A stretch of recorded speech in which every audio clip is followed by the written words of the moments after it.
আসসালামু আলাইকুম দর্শক, আজ আমরা ইলিশ মাছ ভাজবো। ইলিশ মাছ মাখিয়ে নিয়েছি হলুদ মরিচ লবণ দিয়ে। এখন তেলে দিব। এই যে আমি তেলে দিয়ে দিচ্ছি মাছটা।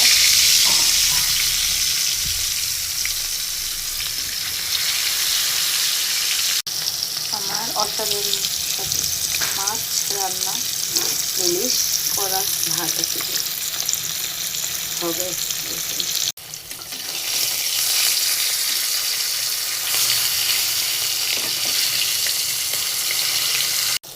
দেখুন আমার মাছ প্রায় হয়ে আসছে, এখন তুলে ফেলবো। আমাদের বাটিতে মাছ ভাজা তুলে নিচ্ছি। এখন উপরে একটু এই যে ওই মাছের ভাজা তেল দিয়েই আমি একটু পেঁয়াজ হালকা করে ভেজে নিয়েছি, এটাও মাছে দিয়ে দিব উপর দিয়ে। দেখুন আমি আবার একটু ধনের পাতা দিয়ে দিয়েছি।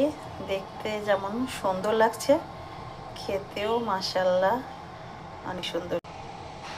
দেখতে যেমন সুন্দর লাগছে, খেতেও তেমন সুন্দর।